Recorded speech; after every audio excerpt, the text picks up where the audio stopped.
ಪ್ರತಿ ವರ್ಷ ಮಾಡುವಂಥ ಒಂದು ಐತಿಹಾಸಿಕ ಕಾರ್ಯಕ್ರಮ ಡಾಕ್ಟರ್ B.R. ಅಂಬೇಡ್ಕರ್ ಅವರ ಏಪ್ರಿಲ್ 14 ಇದು ಭಾಳ ಅತ್ಯಂತ ಮಹತ್ವದ ದಿನ ನಮಗೆಲ್ಲ. ಸೊ ಇಡೀ ದೇಶ ಮತ್ತು ವಿಶ್ವದಲ್ಲಿ ಕೂಡ ಈ ಜಯಂತಿಯನ್ನು ನಾವು ಆಚರಣೆ ಮಾಡ್ತೀವಿ. ಇವತ್ತು ಕೂಡ ಪ್ರತಿ ವರ್ಷದ ಬೆಳಗಾವಿಯಲ್ಲಿ ಅತ್ಯಂತ ಸರಳವಾಗಿ ಮತ್ತು ಸುಂದರವಾಗಿ ಕಾರ್ಯಕ್ರಮವನ್ನು ಮಾಡೋ ಮೂಲಕ ಅವ್ರ ವಿಚಾರಗಳನ್ನು ಪ್ರತಿಯೊಬ್ಬರಿಗೆ ಮೂಡಿಸಬೇಕು ಅನ್ನೋ ಕಾರಣಕ್ಕಾಗಿ ರಾಜ್ಯ ಸರ್ಕಾರ ಇದನ್ನು ಕಾರ್ಯಕ್ರಮವನ್ನು ಮಾಡ್ತಾ ಇದೆ. ಕೇಂದ್ರ ಸರ್ಕಾರ ಕೂಡ ಈ ಕಾರ್ಯಕ್ರಮ ಕೂಡ ಅವರು ಮಾಡ್ತಾರೆ. ಸರ್, ಈಗ ತಾವು ಕ್ಯಾಬಿನೆಟ್ ಮಿನಿಸ್ಟರ್ ಆಗಿದ್ದುಕೊಂಡು ತಾವು ಅಂಬೇಡ್ಕರ್ ಅವರ ತತ್ವ ಸಿದ್ಧಾಂತವನ್ನು ಸಂಪೂರ್ಣವಾಗಿ ಅಳವಡಿಸಿಕೊಂಡು ಕೆಲಸ ಮಾಡ್ತಾ ಇದ್ದೀರಿ. ಮೌಢ್ಯತೆ ವಿರುದ್ಧ ಹೋರಾಟ ಮಾಡ್ತಾ ಇದ್ದೀರಿ.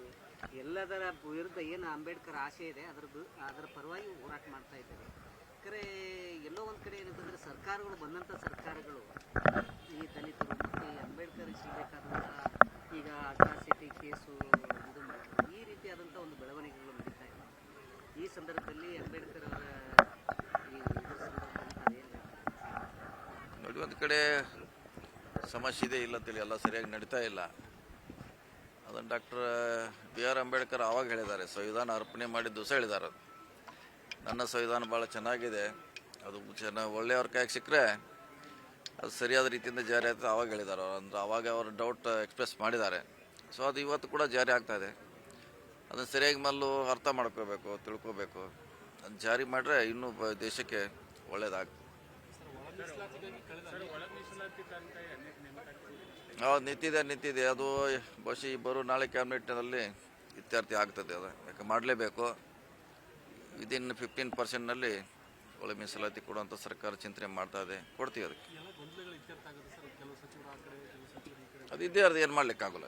ಹೊಸದು ಯಾವ್ದಾರು ನಾವು ಜಾರಿ ಮಾಡ್ಲಿಕ್ಕೆ ಹೋದ್ರೆ ಅದು ಪರ ಇರೋದು ಇದ್ದೇ ಇರ್ತೈತೆ. ಅದು ಕೂಡ ಅವರ ಬೇಡಿಕೆ ಇದೆ, ಸಮುದಾಯದ ಬೇಡಿಕೆ ಇದೆ, ನಮಗೆ ಒಳ ಮೀಸಲಾತಿ ಬೇಕಂತ ಅವರ ಅನುಗುಣವಾಗಿ ಕೊಡ್ತಾ ಇದ್ದೀವಿ. ಸರ್, ಈಗ ಒಳ ಮೀಸಲಾತಿ ವಿಚಾರವನ್ನು ಹಿಡಿಯುವಂಥ ಕೆಲಸಕ್ಕೆ ಕೈ ಹಾಕಿರ್ಬೋದು ಅಂತ ತಮ್ಗೆ ಅನಿಸ್ತಾ ಇದೆ ಸರ್. ಯಾಕಂತಂದರೆ ಭಾಳಷ್ಟು ಅಂತ ಸಮಾಜ ಒಡೆಯುವಂಥ ಕೆಲಸ ಹಿಂದಿನಿಂದಲೂ ಕೂಡ ಬಂದಿದೆ. ಇವತ್ತು ಹೊಸದೇನಲ್ಲ. ಯಾವುದೋ ಒಂದು ಕಾರ್ನೆಟ್ ಹೊಡೆಯುವಂಥ ಪ್ರಯತ್ನ ಆಗೇ ಆಗ್ತೈತೆ. ಸರ್ಕಾರ ಸಮುದಾಯಗಳು ಕೂಡ ಅವರು ಜಾಗೃತಿಯಿಂದ ವಹಿಸಬೇಕು. ಇದು ಆಗದಂಗೆ ನೋಡ್ಕೊಳ್ಳುವಂಥ ಜವಾಬ್ದಾರಿ ಸಮಾಜದ ಮೇಲೆ ಇದೆ.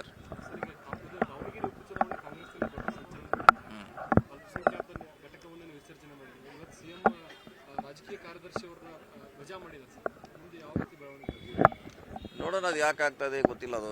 ಅದು ಯಾವ ಆಧಾರದ ಮೇಲೆ. ಸೊ ಈಗಾಗಲೇ ಅಧ್ಯಕ್ಷರು ರಾಜೀನಾಮೆ ಕೊಟ್ಟಿದ್ದಾರೆ. ಸೊ ಇವತ್ತೇನೋ ಕಾರ್ಯದರ್ಶಿ ಕೊಟ್ಟಿದ್ದಾರೆ, ಕೇಳಿದ್ವಿ, ಪಕ್ಕ ಗೊತ್ತಿಲ್ಲ. ಸೊ ನೋಡೋಣ, ಅದ್ರ ಬಗ್ಗೆ ಅವರೇ ವರಿಷ್ಠರು ಅದಕ್ಕೆ ಸ್ಪಷ್ಟೀಕರಣ ಕೊಡಬೇಕು.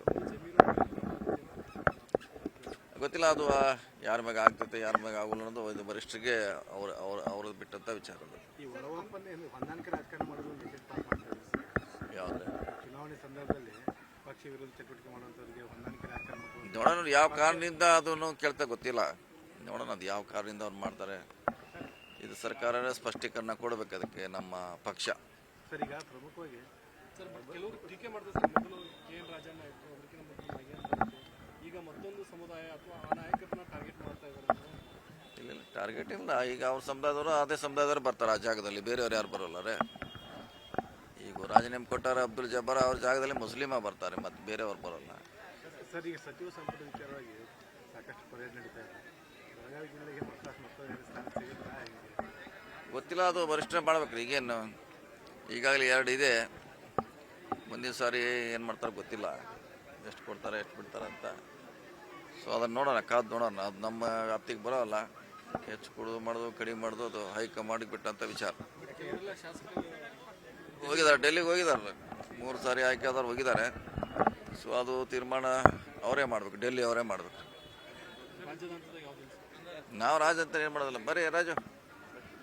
ಸೊ ರಾಜ್ಯದಲ್ಲಿ ಯಾವುದೂ ಇಲ್ಲ, ಎಲ್ಲ ಹೈಕಮಾಂಡ್ ಮಟ್ಟದಲ್ಲಿ ತೀರ್ಮಾನ ಆಗಬೇಕು. ಅವ್ರಿಗೇನು ಹೆಲ್ಪ್ ಮಾಡ್ತಿದ್ದಾರೆ ಮಹಿಳೆಯರಿಗೆ. ಸೊ ಚರ್ಚೆ ಆದಮೇಲೆ ಅದ್ರ ಔಟ್ಕಮ್ ಬಂದಮೇಲೆ ಅದಕ್ಕೆ ಗೊತ್ತಾಗೋದು. ಯಾಕಂದರೆ ಇನ್ನೂ ಏನತ್ತೆ ಅವ್ರಿಗೇನು ಸಬಲೀಕರಣ ಮಾಡಲಿಕ್ಕೆ ಚಿಂತನೆ ಗೊತ್ತಿಲ್ಲ ಅಲ್ಲ ಸರ್ಕಾರ, ಕೇಂದ್ರ ಸರ್ಕಾರ. ಅದೀಗಾಗಲೇ ಘೋಷಣೆ ಮಾಡಿದಾರಲ್ಲ. ಈಗಾಗಲೇ ಅವರು ಪ್ರಣಾಳಿಕೆಯಲ್ಲಿ ಇದೆ, ಗೆಜೆಟ್ನಲ್ಲಿ ಇದೆ, ಅದು ಆಲ್ರೆಡಿ ಇದೆ. ಅದು ಇಂಪ್ಲಿಮೆಂಟ್ ಆದಾಗ 33% ಅವ್ರಿಗೆ ದೊರೆತಿದ್ರು.